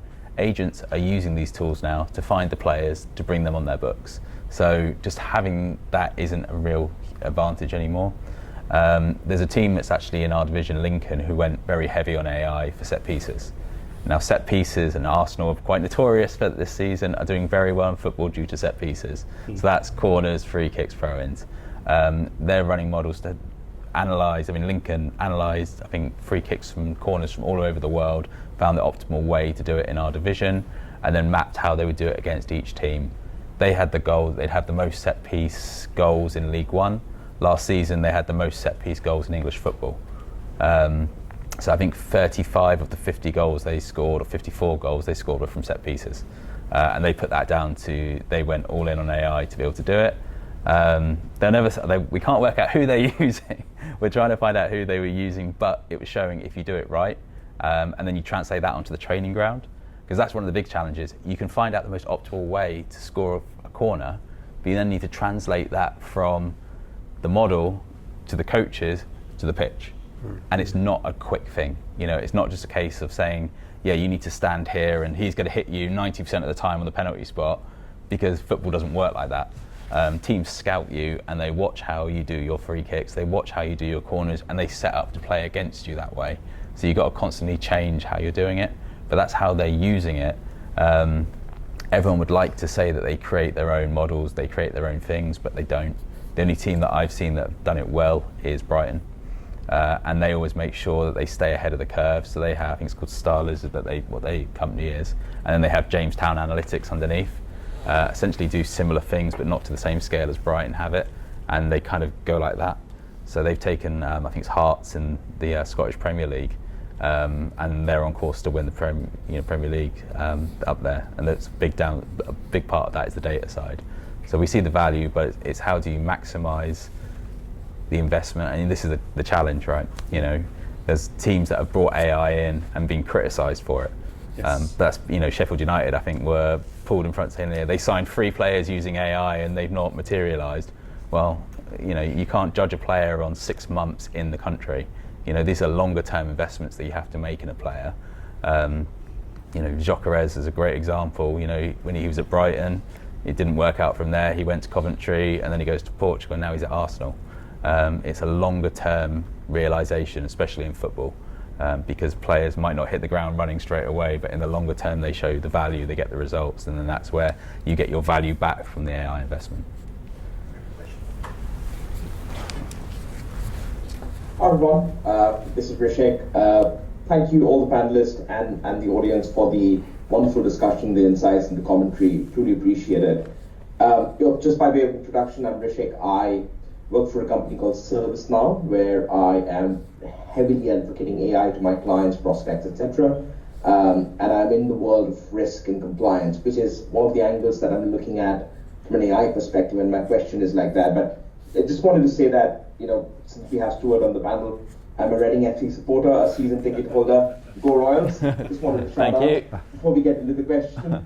I think I've got two questions. One is around the adoption of AI, right? I mean, some of us who are naturally more technology inclined or understand technology better than others, you're embracing technology very, very well. We're embracing AI very well.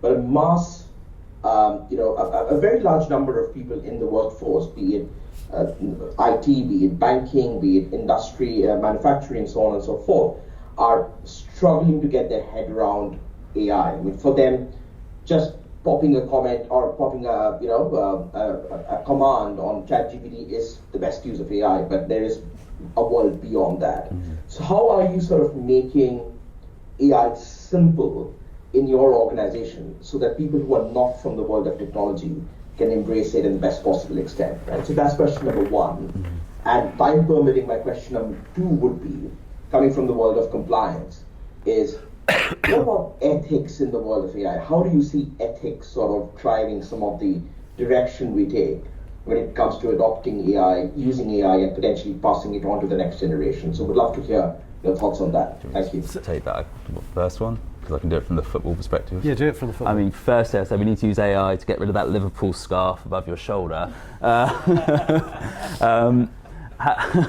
So, candidly, we've de-feared AI in Reading Football Club.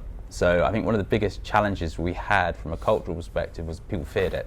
It was a bit like Stuart's turning up, he's going to wipe out our department. That's not what I was brought in for. When I joined the club, I was very clear, we will not use AI to get rid of people, we'll use it to empower them. And the first kind of week in the role, our owner kind of did an all-staff together saying that exact thing from the top. Stuart is here to help empower us to do things differently. He is not here to get rid of you. He is not here to wipe out your departments. We're a League One club. We're lean as it is. We're very lean behind the scenes. We're not here to eradicate people. We're here to, how do we make you more productive? How do we free up your time? And how do we try and just introduce AI in a small way? And part of my thing was actually educating people what AI actually is, what it can do for you, and then understanding the pain points. Where do you spend half your time? From a finance perspective, half of it was reporting. They needed to report things in a certain way. We have American ownership. They wanted the reports in a certain way. We had to then do things in dollars, the pounds. There was a real challenge on that. So the first part of my role was actually sitting down with every department, finding out the pain points, de-fearing it, showing them what it can do, and just making one small change. And then giving them some tools to allow them to play around with it. We have our ground staff, that these guys are just there, they're there to mow the grass, and they're there to fix any problem around the club. We now, they used to have to wait for answers on what chemicals they need to put into the swimming pool, or we have a cryo tank, I think it was. They're not used to fixing that, so they would have to wait for an engineer to come out and do it. Could they use AI to ask questions just to try and get a quicker answer? So it was a lot of our thing was around a cultural change. How do we introduce it and not make people feel stupid for not knowing it? Because I think one of the big challenges was people were like, I don't want to be embarrassed in front of Stuart because his AI knowledge is up here and I don't know a thing about it. So it was very much kind of here's an introduction to AI. We did the same course for everybody internally, got a baseline understanding of what it is, what it can do, and then recreating personal plans for everybody, how they can bring it in, and actually not shoehorning it on everything. I think one of the big things that we were like, if there's not a problem, we don't need to fix it. Like some people come in and say, right, we're just going to use AI on everything, and it doesn't work. For me, it's like if there's things in place already that work and we don't need to change it, we're not going to change it. We're going to look for the problems that are out there. We're going to look for what's the bottlenecks and what's taking up the most time for people. But frankly, if processes work, and they've, some people have been at our club 30 years, if they're not a problem, we don't need to fix them at the moment. In future, we may look at things, but it's very much a case of let's not shoehorn technology into areas it doesn't need to go into, and just try to fix the real problems and de-fear what AI actually is. And I think that approach, Stuart, is what is being used by many different organisations across different sectors. And of course, some industries, some sectors have been more reticent to start using AI, and others have really raced ahead. So in healthcare and in financial services, been using AI for a very long time. But there have been programs to try and help with this. So UKRI has had a program called Bridge AI, which is focused on helping certain industries to use AI more readily. So industries like construction, for instance. But at the same time, I think it's the other point that you mentioned, which is making people aware that, first of all, AI is not a single thing. It's multiple different possibilities, from computer vision to machine learning to natural language processing, but also making sure that people don't feel intimidated, and that it's a series of tools that can be made available very easily to the workforce to help them to do things more easily, to give them more time. But ultimately, it's not about replacing jobs, replacing individuals. It's about providing more tools and more help so that people don't feel intimidated about using AI, but use it at the right moment for the right kind of things.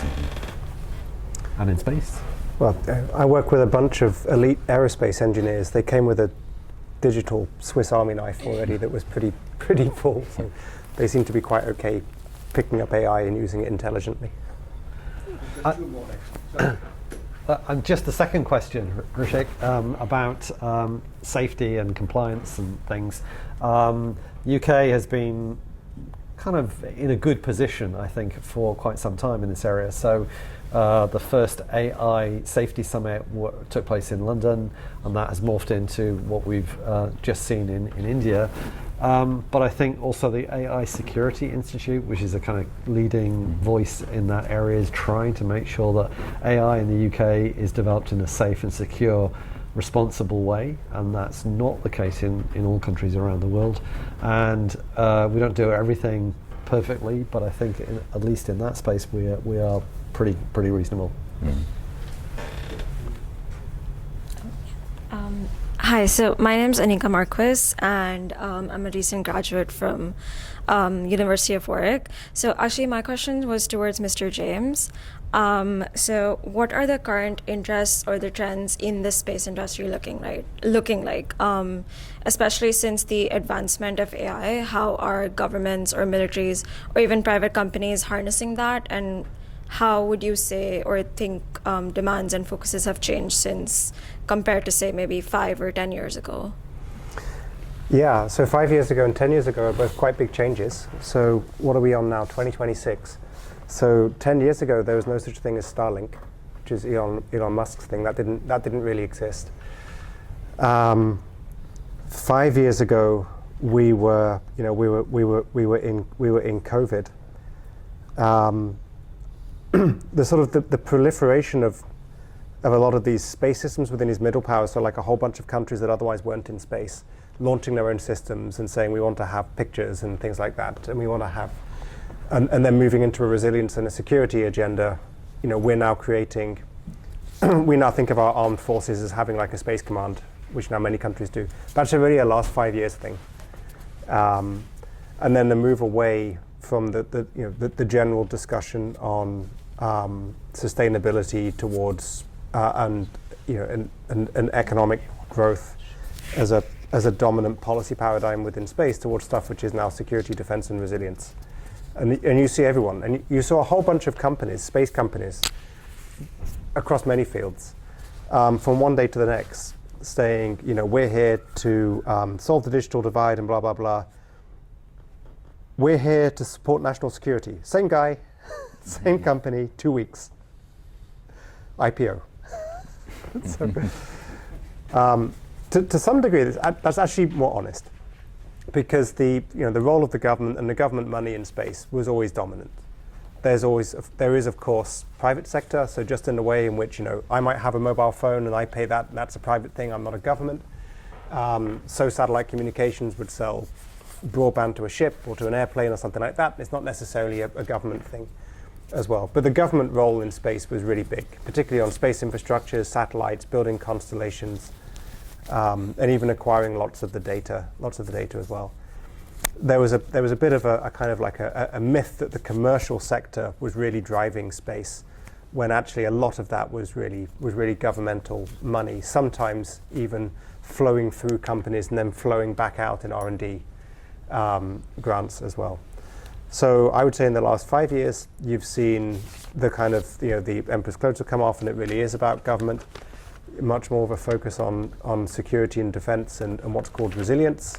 Lots of countries made a lot of use of the post-COVID resilience funds, where they could basically spend it on lots of different sorts of national infrastructure across Europe. A number of them built satellite constellations, as Bill will be familiar with. They built satellite constellations. Now they want to use that data to see what they can do. But they have national data sets in a bunch of these countries. So they're at the foothills of their journey. But a number of countries now that didn't have their own proprietary national data sets now do from space. And they're now thinking about how to exploit it. But government, and then applications. And then if you take the really short term, 6 months, 12 months, now everybody's talking about orbital data centers. And that's clearly a story. People like it. And the other story, of course, is your colleague just a couple along from you, non-terrestrial networks. This fusion of satellite connectivity with mobile phones and other things as well. Will your phone automatically, when your signal drops, will you automatically get a thinner satellite signal, and that will just work automatically? Technically, that's entirely possible. You're not going to be streaming gigabytes over it, but that's an entirely new business model. For the satellite companies, it means they can access billions of consumers instead of the rather smaller numbers who would just use space systems. For the satellite companies, it means that they don't have the customers anymore, because these are probably mobile phone company customers. From the radio spectrum perspective, it's really complicated. What is it licensed for? What are the rules around all of that? Is it profitable to use it for satellite? So you'll be familiar with all of these issues as well. This is a live and contemporary topic in space. This is a bit of wishful thinking. I was just thinking, this is a question regarding the football. Is it possible to replace a referee with robotic AI? Yes. I mean, VAR is probably the interesting one. I mean, they're using kind of semi-automated VAR now, and they're looking at how do they speed up the process, because obviously it can kill games, if you're waiting for a certain period of time. Look, I mean, if you could show there's no bias in the data it's trained on, then you could do it. But I still think there'll be probably a need for a referee. You might have the decision making, the VAR that it goes to could be robotic, but yeah, it'll be a case. It'll be a brave league, I think, that brings that one in. There's going to be a lot of training, and you've got to show whatever you've trained it on. There can be no bias there, because I think that's where you'll get a few issues. Yeah. Good. Any other questions, anyone? I might ask a question, maybe it's more on the policy side. Maybe not much, I don't know how much influence, but probably GDPR is one, or GDPR is huge. If you can introduce yourself. Oh, sorry, apologies. Barbara Paredes from GSMA, so I'm working primarily, I would say, satellite, but I'm interested, as I said, in policy in different aspects. What is that is a barrier for you? Is an enabler? What you're missing? Maybe just some information over there. So I know less about AI. I know more about the satellite, and as you mentioned, in UN driven. How do we work with how do we enforce things? Because at the moment it's not really enforceable. It's just like, I would say, gentleman agreement on the space. But how it is for you, the policy so far, evolving, enabling, blocking? I mean, GDPR is a challenge, obviously. I mean, you look at the innovation side of things, you'd like to do quite a lot with the data, you'd like fan engagement, that kind of thing, but you've got to make sure you're GDPR compliant. When we look at players' health data, huge policy around that, what we can do and what we can't do. It's one of these things that the barriers are there for a reason, and we just have to make sure that we play within those ones. As much as you want to be innovative and do things at the scale that people would like to have in sport, we have to make sure that we're compliant with policy. And the way that we see ourselves is kind of like trying to be the trailblazers at this level. It's how do you play within those policies and make sure that you're compliant with it, as that's the only way that you can do it. It's slightly challenging when you're trying to scale out. If you're trying to do something, say if we were trying to develop a product here, but you then want to sell it to Europe, but it's the EU AI Act, health data probably puts it into category 2, which is a higher risk factor for us, so it maybe limits what you can sell to the European markets. But it's policy is policy. You have to make sure that we're compliant with it and that we're not breaking anything on that side, and that's part of the reason that I'm there, to make sure that whatever we're doing, we're compliant, and equally making sure that the partners that we work with are on that side as well. Yeah, there's no space police. And everybody's interdependent, but everybody's acting like they're not. So it's very challenging. Certainly maintaining the collaborative structures that do exist is important. I mean, there's the UN Copyus office in Vienna, which, they fight the good fight. Of course, all the member states don't agree with each other, but it's good that they're in the same room. That's helpful, that's healthy. The director there, she does a really good job. There's industry bodies, Global Satellite Operators Association. Again, not all the companies agree with each other. They're in the same room. That's healthy. That's helpful. There's interagency dialogues on space debris, etc. As well, the UK is very active in. That's healthy. That's helpful. But we're at a bit of a low point in terms of formal structures and binding rules. And for AI, regulatory environment is quite challenging. You mentioned the EU AI EU Act, which is binding for the European region. The UK doesn't have that in the same way, and we're still kind of feeling our way a bit, but are using individual regulatory bodies by sector. And that makes some sense, because if you're launching AI for financial services, the FCA is the right organisation to make sure that whatever is being introduced makes sense and is appropriate for that sector. So replicating that across multiple sectors makes some sense, but the challenge is, if you have AI for multiple sectors, how do you deal with that? So I think we're all, as in the whole world, is feeling its way, because when you compare that to the environment in the US, which is very different, and also then at the other end of the spectrum in China, which is again very different in a different direction, it's an area that we all need to keep an eye on. And I think by talking more and collaboration, and like you said, James, the same thing for AI, that there are international forums and groups that are trying to talk about regulation and interoperability across boundaries. It's a really important topic, but at least we are in the room talking about this and trying to make things happen. Good. So that was a positive note to end on, I hope. Yeah, of course. I just wanted to add a bit, and I was sharing this with Faizi some time back. I've been attending Mobile World Congress since 2008 or 9 probably. All this while, over the last 12, 13, probably whatever number of years, MWC has always been on mobile networks, connectivity, and so on and so forth. This year, I was not there for the entire 4 days. I was there for a few hours, to be precise. The reality of life, what I realized is this was not about mobile at all. This year, I think Mobile World Congress was all about AI and robotics. I guess the name should change some point of time. It should become AI and robotics world. But having said that, and that's the direction forward. That's the path forward. So I think we're in a pretty interesting space, I would say, when mobile operators, network providers, ASIs of the world are not talking what they've been talking for the last 20, 30, or 10 years. It's a lot more different. But yes. But yeah, moving on, I mean, I would say, wow. Really wow. I mean, this is one of the best seasons. We started with such a high note. And thanks to all the panel members, Stuart, James, and Chris. Big round of applause for them. This was, of course, I mean, to say the least, this was, of course, insightful. I'm sure you found this very engaging as well. So thanks to three of you once again, and of course, an entire audience out here. Moving on quickly, of course, please stay back for your bites. There are no TFL strikes. Hang on.